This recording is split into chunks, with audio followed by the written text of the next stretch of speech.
भारत के पास एक बहुत बड़ा वरदान है, हमारे परिवार। और सच में ये एक ऐसी शक्ति है जिसने भारत को संसार में सबसे ऊपर बैठा रखा है एक ताकत के रूप में। लेकिन आज की इस व्यावसायिक भागदौड़ में हमारे संयुक्त परिवार टूट गए, बिखर गए, वो छोटी छोटी इकाइयों में बट गए। कारण चाहे व्यावसायिक हो, वैचारिक हो, मैं नहीं कहता, लेकिन आज भी परिवारों की छोटी छोटी यूनिट देश भर में फैल गई हैं। दूरियां इतनी हो गई हैं कि होली दिवाली के जो संदेश भी हैं, खुशियां भी मनाते हैं तो फोन पर ही मनाते हैं। ऐसे में हमने क्या खोया?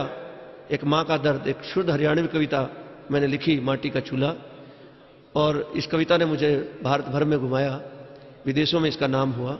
और कहीं ना कहीं हमारी संस्कारों की खुशबू, मिट्टी की खुशबू का यह परिणाम है कि मेरे शब्द आज भारत भर में फैले हैं और आप लोगों ने उसे बड़ा प्यार दिया है। उसने देख के, यहां से शुरू करता हूं, कि उसने देख के एक मां का मन पसीज गया। उसने देख के एक मां का मन पसीज गया, जब वो माटी का चूल्हा बारिश के में भीग गया। उसने देख के एक मां का मन पसीज गया, जब वो माटी का चूल्हा बारिश के में भीग गया।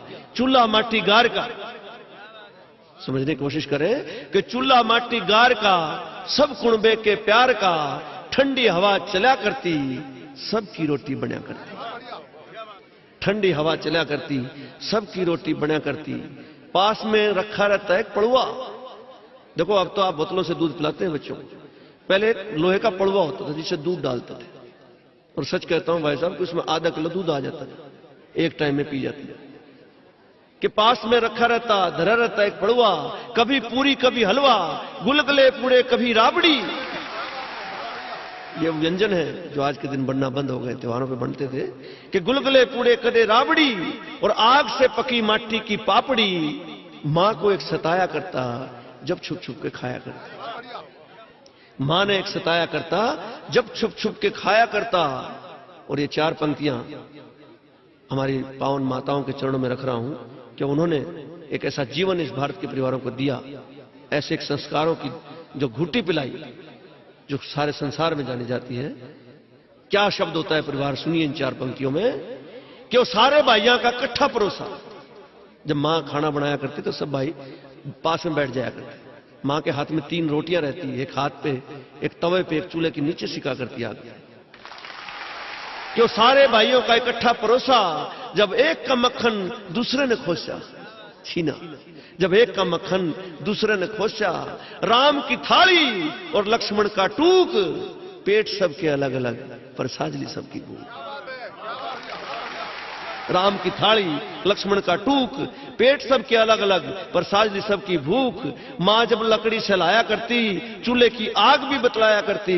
पिताजी भी वही खाया करता, दुख सुख की बतलाया करता।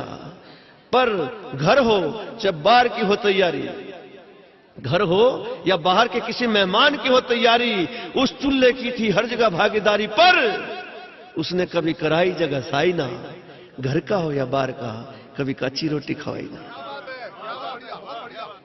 घर का हो या बाहर का, कभी कच्ची रोटी खवाई ना। मुझे अब सरदार हरि सिंह दिलबर की कुछ पंक्तियां याद आ रही हैं। उन्होंने पंजाबी में लिखा, मैं अपने लहजे में बताता हूं, कि पहले जब हम खाया करते रोटी, कैसा विचार हुआ करता, कैसे संस्कार हुआ करते। वो क्यों बदले मैं कारण नहीं जानता, लेकिन सब कुछ लुट गया ऐसा लगता है। कि पहले जब हम खाया करते रोटी, तो सोचा करते हैं कि कोई मेहमान आए और हमारे संग बैठ के खाए रोटी। पहले जब हम खाया करते रोटी, सोचते थे कोई मेहमान आवे, हमारे साथ बैठ के खावे रोटी। एक और ले ले, एक और ले ले, कह के उसने खिलावा रोटी। अरे ले ले मेरे यार, एक मेरे नाम की ले ले रोटी। ले ले मेरे यार, कि एक मेरे नाम की ले ले रोटी।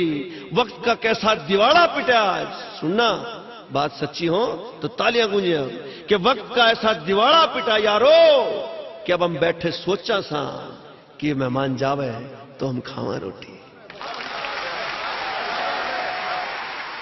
मेहमान जावे तो हम खावा रोटी। फिर वहीं पहुंचता हूं कि पिताजी भी वहीं खाया करता, दुख सुख की बतलाया करता। घर हो या बाहर की हो तैयारी, चूल्हे की थी हर जगह भागीदारी। पर उसने कभी कराई जगह साई ना, घर का हो या बाहर का, कभी कच्ची रोटी खवाई ना। अब कविता मोड़ लेती है, विडंबनाएं पैदा होती हैं, परिवार टूटने लगता है। कैसे?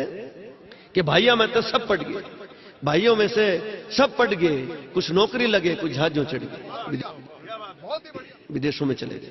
कि भाइयों में से सारे पढ़ गए, कुछ नौकरी लगे, कुछ जहाजों चढ़ गए, खुशियों में बंटवारा बढ़ गया, घर का चूल्हा एकला पड़ गया। खुशियों में बंटवारा पड़ गया, घर का चूल्हा एकला पड़ गया, चूल्हे की काया झड़ने लगी, बस चारे रोटी बनने लगी। आजकल बहुत बातें होती हैं पशु प्रेमी पर्यावरण संरक्षण की, लेकिन मुझे खुशी इस बात की है कि मैं उन बुजुर्गों की संतान हूं जो अपने आसपास के संरक्षण की बात अंदर से जानते थे। इनहेरेंट ये बात चुन के कैसे कि चूल्हे की काया झड़ने लगी, बस चार रोटी बनने लगी। किसकी? दो बूढ़े की, एक बुढ़िया की और एक बाहर बैठी कुतिया की। दो बूढ़े की, एक बुढ़िया की, एक बाहर बैठी कुतिया की।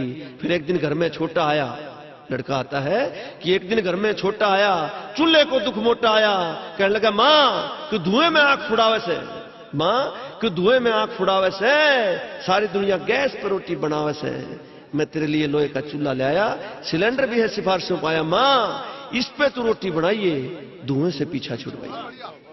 तो मां का भोलापन देखना कि मां ने नहीं था उसका बेरा, पता नहीं था मां को ये क्या भला है, कि मां ने नहीं था उसका बेरा।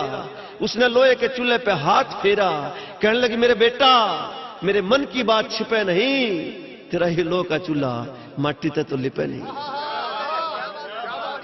तेरा ये लोहे का चूल्हा माटी ते तो लिपे नहीं, इसको उठाए उठाए कहां हांडूंगी, इसने ठाए ठाए कहां हांडूंगी, ना इसका नैन ना इसका नक्शा कहां मैं पड़वा टांगूंगी। अब मां की अभिलाषा देखिए, मां की इच्छा क्या होती है, आप संसार पर विजय प्राप्त करें, लेकिन मां सिर्फ इतना चाहती है कि उनका बेटा, उनका लाल, उनकी संतान खुश रहे, उसके पास रहे। मां कहती है कि सुन मेरे बेटा, सुन मेरे बेटा, सुन मेरे लाल, मेरा सुख चाव ऐसे तो मने बताइए, और मेरा माटी के चूल्हे धो रहे एक बस सारे भाइयों ने लाइए, मेरा सुख चाव ऐसे तो मने बताइए, और मेरा माटी के चूल्हे धो रहे एक बार सब भाइयों ने लाइए। कसम राम की मैं फूली नहीं समाऊंगी, बेशक से बुढ़िया हूं पर सबको अपने हाथ से बना के खिलाऊंगी, बेशक से बूढ़ी हूं पर सब भाइयों को अपने हाथ से बना के खिलाऊंगी। लड़का मान्य नहीं, छोरा मान्य नहीं, जुल्म कर गया, मिट्टी का चूल्हा छात पर धर गया। छोरा मान्य नहीं, जुल्म कर गया, माटी का चूल्हा छात पर धर गया। बूढ़े घुटने छत पे चढ़ते नहीं, लड़के भी आके मां का हाल आंखों में पड़ते नहीं। अब तो बूढ़ी उम्मीद गोबर और गारे लावे से, अच्छा सा घोड़ बना के बस छत की तरफ लखावे से, बस छत की तरफ लखावे से, और जब भी बरसे से मी चूल्हा खुले में बीजे से, और एक मां का मन बार बार पसीजे से, बार बार पसीजे से, बार बार।